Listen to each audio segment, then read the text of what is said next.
So Chris Paul is going to the Thunder, and Russell Westbrook is now teammates with James Harden once again. Now, I'm mainly going to talk about the basketball stuff, but we can talk about these picks that the Rockets sent out. So 2021 is a pick swap. The only players on the roster for that season seem to be Westbrook, Harden, Capella, and PJ Tucker. I guess that team is still pretty all right.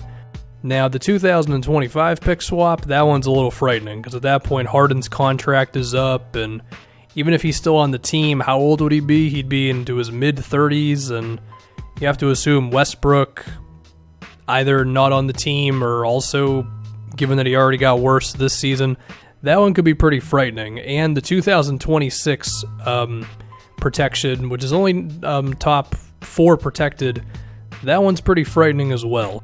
So I guess there is a doomsday scenario where the picks that the Rockets are giving out in the mid-2020s could be at a really bad time for them to not have draft picks. Anyway, now on to the basketball stuff. Are the Rockets actually better after this move? I would like to think so. I mean, Westbrook hasn't missed significant time in the regular season. Chris Paul has. CP, year older, of course, and the difference between Chris Paul, the first conference finals against the Warriors, and this previous semifinals against the Warriors, kind of a totally different player, and that's really what Houston is operating under at this point, right? Is how good are you going to be against the best teams in the Western Conference?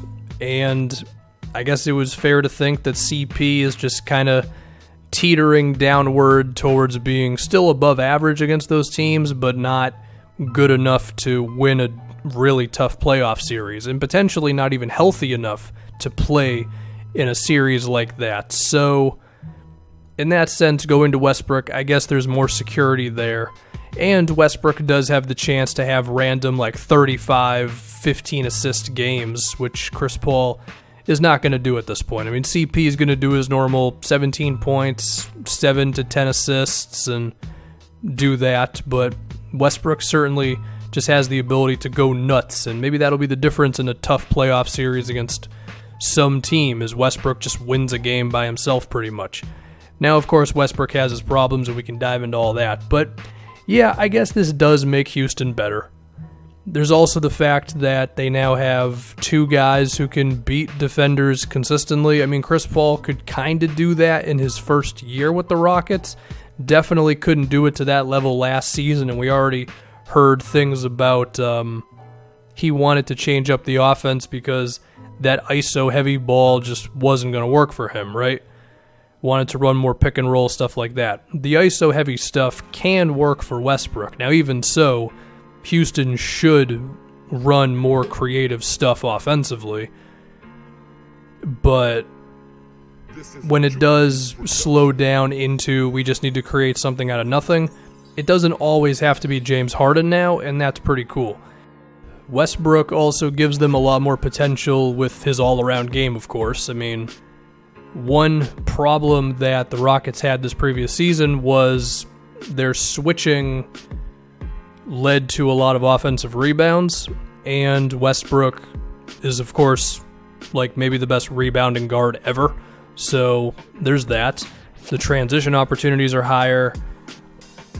We could also see a lot more free throws. I mean, Westbrook's free throws have been dipping down ever since his MVP season, and his percentages from the line have as well, and that is definitely scary, but you just think that allows the Rockets to just do more stuff with him as opposed to Chris Paul, right?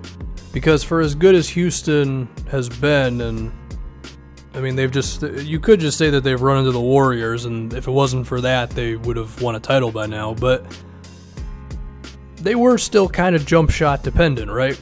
Eric Gordon's got to get it going, and Harden's got to make a few step backs, and Chris Paul's got to make a few, because again, there just wasn't a lot of guys who could beat dudes off the dribble besides Harden. Well, now with Westbrook, maybe he just has a game where he shoots 17 free throws. So I'm kind of repeating myself at that point, but you get it. Now, let's talk about how this could go south, because it pretty much writes itself. I mean, Russell Westbrook and James Harden are on the same team.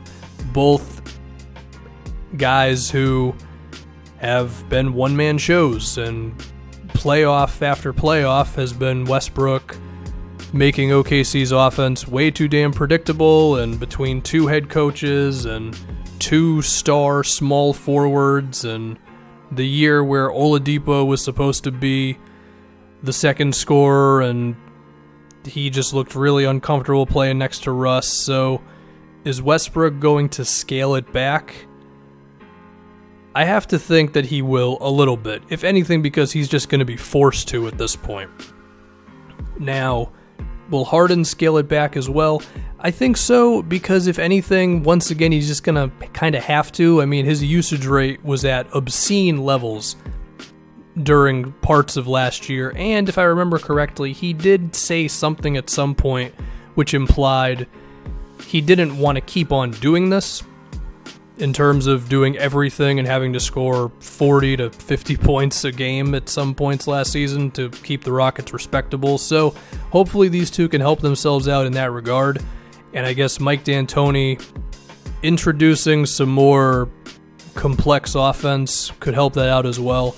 Not that we're going to see Westbrook or Harden running off the ball. I don't expect that at all. But maybe just more creative pick and roll type of sets. I mean, you could run some more Spain pick and rolls. You can perhaps do some horns sets.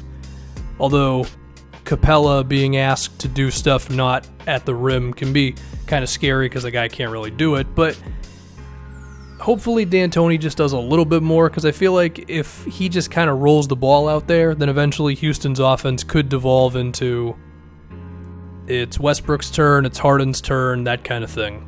I keep using the idea of the tough playoff series because that is, once again, pretty much all Houston is trying to improve on at this point. I think they'll be fine in the regular season with this. Say it's a Game 5, it's a 2-2 series, and it's a 3-point game with 4 minutes left to go.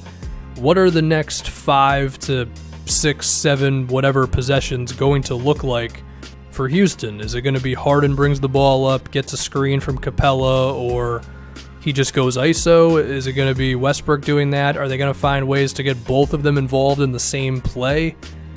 I don't know if that's going to happen. I mean, I don't really picture Westbrook setting screens for Harden. I don't picture the flip side of that. So I can definitely see where you would criticize this.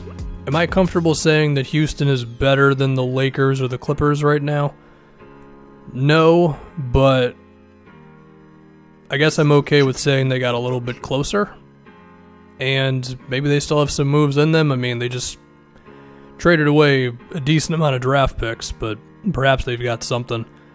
So their starting 5 is Westbrook, Harden, Gordon, PJ, Capella, right? And I guess they would really hope that they would have some way of getting Capella off the floor and getting another wing or a more mobile center. I don't really know if they're going to be able to get that guy. I shouldn't say more mobile center. I should say a guy who can either shoot or make a play off the dribble, something like that. So, yeah, I mean, they'll be good as long as PJ Tucker keeps holding up, because they have been playing him a crazy amount of minutes, at least last season. So, Westbrook and Harden.